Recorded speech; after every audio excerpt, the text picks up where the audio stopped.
Et salut, c'est Max Gaming, on se retrouve pour une toute nouvelle vidéo. Aujourd'hui, nous allons parler de Spider-Man 2, de la trilogie de Sam Raimi. Et oui, nous allons parler de ce fameux Spider-Man de Sam Raimi. Ce fameux Spider-Man de Sam Raimi, avec le Docteur Octopus, avec Mary Jane Watson, avec notre petit Tobey Maguire, dans le rôle de Peter Parker. Donc, c'est parti, franchement, voilà, je vais vous laisser tranquillement et découvrir la bande-annonce. Quoi que je fasse, quelle que soit ma détermination, Spider-Man a tué mon père. Je veux voir ce type mort. ceux que j'aime finiront toujours par payer. Je dois arrêter de penser à toi. Je vais me marier. Il faut que je mène ma propre vie. Spider-Man, c'est terminé. Mesdames et messieurs, aujourd'hui, vous allez assister à la naissance d'une nouvelle source d'énergie. J'ai été contente de te voir ce soir. T'es le photographe de Spider-Man? Où il est? Je pense qu'il y a un héros en chacun de nous. Même s'il nous faut parfois renoncer à ce qui nous tient le plus à cœur.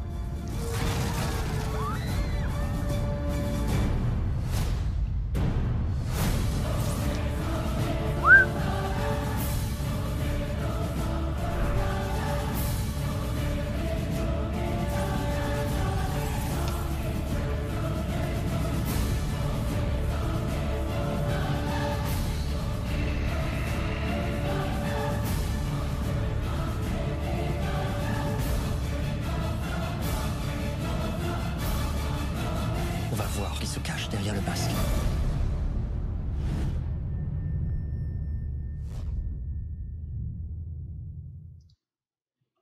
Eh ben, franchement, je suis très content de vous proposer ce Cinémax épisode 9 sur la trilogie de Sam Raimi, vu qu'on avait fait le tout premier opus de la trilogie de Sam Raimi, le tout premier Spider-Man avec, si vous vous souvenez, avec Willem Dafoe dans le rôle du bouffon vert et toujours avec Tobey Maguire pour le rôle de Spider-Man dans la trilogie de Sam Raimi. Bon. Bonsoir, franchement je suis très content de vous proposer ce Cinémax et franchement il y a pas mal de choses à dire.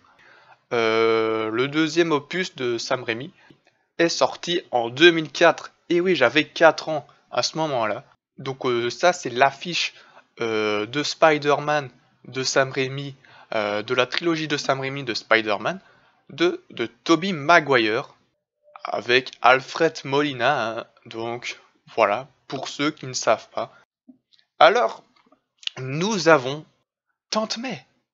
Et franchement, je suis contente parce que Tante May, je n'avais pas parlé du tout dans ce premier opus de Spider-Man, de la trilogie de Sam Raimi. Mais voilà, donc il y a eu un petit point positif que j'ai moins aimé, que en fait Willem Dafoe kidnappe Tante May de Spider-Man, donc de Peter Parker. Alors bah nous avons toujours notre Tobey Maguire en Spider-Man. Hein. Nous avons Alfred Molina jouer le rôle du méchant antagoniste, le Docteur Octavius, donc le Docteur Octopus. Nous avons Kristen Dunst qui joue Mary Jane Watson. Nous avons toujours Stanley hein, qui est toujours là. Nous avons J.K. Simmons qui joue J. Jonah Jameson, donc toujours dans le Daily Bugle. Donc on a James Franco qui joue Harry Osborn. Hein. Et nous avons Rosemary Harris, mais relie par Peter Parker. Alors Tante May, j'ai beaucoup aimé. Franchement, on va parler de Tante May, que j'ai aimé. Tante May, le monde a besoin de Spider-Man. Et franchement, Oui. Pourquoi? Pourquoi? Vous vous souvenez, si vous avez regardé le film, la trilogie de Sam Raimi, franchement, Spider-Man, donc alias Peter Parker, notre Tobey Maguire, et oui, donc nous avons le Docteur Octopus, que je monte là le Docteur Octopus, aïe aïe aïe, ça va aller. Donc le Docteur Octopus, joué par Alfred Molina, et notre cher Tobey Maguire. Et franchement, on a eu une première confrontation. On a eu que Alfred Molina veut trouver vraiment de l'argent énormément pour faire ses recherches. Cette image, vous voyez ce système là. Donc on a un système de... En fait, il faisait vraiment une expérience, vraiment donc de la technologie. Et en plus, grâce avec ses bras mécaniques, donc ses tentacules, donc pour vraiment créer un système solaire, donc l'énergie jaune, donc brillante comme le soleil, donc vraiment la fin du monde. Donc on voit un petit peu du soleil ici, on voit une petite boule jaune super chauffante, et ben c'est le soleil. Mais comment il a fait ça? Ben grâce avec la technologie, tout ça, pour aider, en plus ça faisait vraiment, donc ça allait exploser totalement tout, et grâce à notre cher Spider-Man, hein, et ben voilà, il cherche des petits trucs, c'est pour ça qu'on revient pour la première confrontation avec notre cher Spidey. Dans une banque, donc il vole vraiment des bourses de pièces de banque, et c'est pour ça qu'on a eu une première confrontation avec notre cher Spider-Man et notre cher Docteur Octopus. Nous avons une deuxième confrontation. Vous ne rêvez pas? Dans le train. Pourquoi dans le train? Eh ben, dans le train, regardez, nous avons notre cher Spider-Man. Et en plus, il attaque le train, et notre cher Spider-Man, hein, va essayer vraiment sauver les citoyens de New York.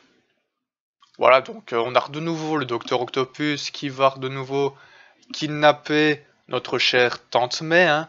Voilà, donc Mary Jane Watson va chez Peter demander sa main. Ici, nous avons notre chère Mary Jane Watson qui demande la main à Peter Parker. Donc Mary Jane demande à Peter qu'elle veut pas se marier avec le fils de Jonah Jameson plutôt, pardon, excusez-moi. Et donc Peter a dit oui. Donc ils sortent ensemble, et ça j'ai trouvé tellement magnifique. Peut-être dans les prochains, on ne sait pas, est-ce qu'elle a eu un enfant ou des choses comme ça. On n'a pas vraiment concentré à ces deux sujets. Est-ce que Peter et Mary Jane sortent ensemble vraiment? Est-ce que dans le film vraiment, est-ce qu'ils ont eu un enfant? Des choses comme ça, on ne sait pas plus. Notre Peter, donc de Tobey Maguire, dit adieu à Spider-Man. Pourquoi? Parce que quand il se balançait dans la ville avec ses toiles vraiment pour se balancer, à un moment donné, il se balance, et puis après il essaye vraiment, il a plus de toile. Comment ça arrive? Eh ben en fait, c'est à cause des pouvoirs, donc il dit vraiment, donc il n'est plus sûr de lui, et que il dit adieu à Spider-Man. Mais vous en faites pas, donc Spider-Man de Tobey Maguire reprend le rôle du costume, hein. Mary Jane Watson qui est ici se marie avec le fils du patron du Daily Bugle, donc J. Jonah Jameson. Et franchement, c'est des petites choses comme ça. Et franchement, ça m'a tellement... Parce qu'en fait, il y a Peter. Hein. Peter est amoureux vraiment de Mary Jane Watson. Parce que, en tant que Spider-Man, bah voilà, si ils sortent ensemble et le protéger en même temps, ça allait confronter vraiment à des confrontations et de tenir beaucoup plus à cœur. Bah voilà, c'est vraiment des choses, vraiment ça. Et franchement, ça faisait mal pour le Peter Parker de Tobey Maguire. Mais vu que le point positif, bah, il demande la main à Peter Parker et voilà, ils sont ensemble maintenant. Maintenant, nous avons Tante May se refait kidnapper par le docteur Octopus, toujours Alfred Molina. Et nous avons Harry Osborn. Donc ils étaient vraiment... Donc ça c'est le projet qu'ils ont commencé un tout nouveau projet avec Alfred Molina, tout ça. Et Harry Osborn, ben, l'aide dans les financiers, tout ça, du projet du Docteur Octavius, hein, donc le Docteur Octopus. Et nous avons notre cher Spider-Man, hein, de Tobey Maguire. Et en fait, donc Harry dit... donc Harry Osborn dit à Spider-Man, tu as tué mon père Spider-Man, des choses comme ça. Et alors, je vais rien dire, hein, mais vous savez qui c'est, alors que on va vraiment pas dire, hein, mais que c'est pas lui qui l'a tué, c'est son propre planeur de Willem Dafoe. Donc en fait, le Bouffon Vert, donc de Willem Dafoe, avec son propre planeur, il s'est tué. Il me dit, ne dis pas Harry, Peter. Et c'est comme ça que Peter a senti vraiment des choses comme ça, et que, hop, il a sauté, donc il a un Spider-Sense. Oh, attention, hop, et c'est grâce à lui. Mais peut-être pourquoi, on ne sait pas pourquoi, pourquoi Spider-Man n'a pas aidé vraiment le planeur à diriger vraiment autre chose pour dégager son chemin pour le planeur. Pourquoi? Je ne sais pas. Mais Harry Osborn rejette la faute à Spider-Man de l'avoir tué son père, Norman Osborn. Nous avons Jonah Jameson. Donc vous vous souvenez vraiment de Tobey Maguire, donc dans Spider-Man, il jette son costume et que grâce à ça, nous avons ce fameux Jonah Jameson teste le costume de la trilogie de Sam Raimi.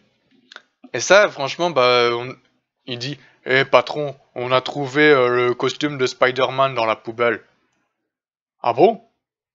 Et c'est comme ça qu'il a testé le costume et...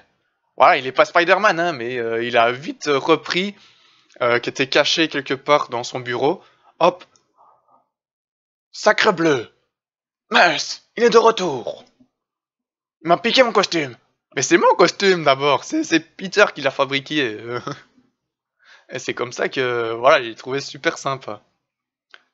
Voilà, et je sais pas s'il y a d'autres choses hein, que je puisse vous parler. Donc nous avons Peter hein, qui dit à Alf, donc du docteur Octopus, que en fait le docteur Octopus voulait recréer des choses, mais avec grâce à ses tentacules, il veut tuer Spider-Man, mais voilà, il n'a pas tué. Et voilà, c'est des petites choses comme ça, mais la petite puce qui était derrière sa nuque, ou son cou, je sais plus, ici, qui est juste ici, eh ben, c'est carrément se briser, et avec l'explosion, tout ça, et les bras mécaniques contrôlent par la pensée, ou interagissent avec Lui, je sais pas comment, avec son esprit, avec son cerveau, je sais pas comment il a fait fonctionner. Mais voilà. Pour moi, je l'ai trouvé super. Franchement, Spider-Man de la trilogie Sam Raimi, bah oui, on a trouvé, donc on a besoin d'un Spider-Man parce que Spider-Man, bah voilà, on a besoin d'un héros pour sauver New York et tout ça, vraiment. Et des choses comme ça.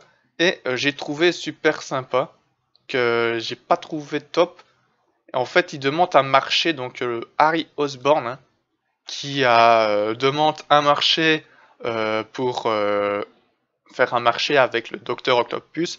Si tu me trouves Spider-Man, je te donne une récompense pour financer dans son projet. Et c'est comme ça que, en fait, à la fin de la bande-annonce, bon, qui se cache derrière le masque? Eh ben, c'est notre cher Peter Parker. Et c'est comme ça qu'à un moment donné, qui passe vraiment, donc en fait, il y a certainement trouvé une cachette secrète, je sais plus comment, ça fait longtemps que j'ai plus vu le film, mais en fait, il trouvait vraiment le masque du Green Goblin, donc de Willem Dafoe, et en fait, ça annonce vraiment, on voit un petit peu le planeur, on voit le masque du Green Goblin, de Willem Dafoe, et c'est comme ça que, en fait, il parle vraiment avec, donc il est ivre, et en fait, il demande arrête, et en fait, il entend la voix de son père, donc Norman Osborn, et c'est comme ça qu'il a jeté vraiment, soit je sais plus, un vase, un truc comme ça qui a cassé, et c'est un repère qu'il a trouvé vraiment énormément de bombes du bouffon vert. Nous avons le masque, nous avons certainement, si je dis pas de bêtises, ça c'est le costume. Donc voilà. Et c'est comme ça qu'on va se retrouver prochainement pour un prochain opus, hein, pour savoir la vérité des choses comme ça. Est-ce que Harry Osborn va devenir le bouffon vert suprême ou le bouffon vert junior? On le sait pas. Mais ça, on en reparlera dans une prochaine vidéo Cinemax. En tout cas, merci de m'avoir suivi. Nous, on se retrouve dans une prochaine vidéo Cinemax pour terminer la trilogie de Sam Raimi. Et franchement, c'était un plaisir de vous partager des moments. Et j'espère, dites-moi ça dans les commentaires si vous avez aimé le deuxième opus de la trilogie de Sam Raimi, du deuxième film Spider-Man, hein, qui est sorti en 2004. Voilà, c'était Max Gaming, et ciao tout le monde.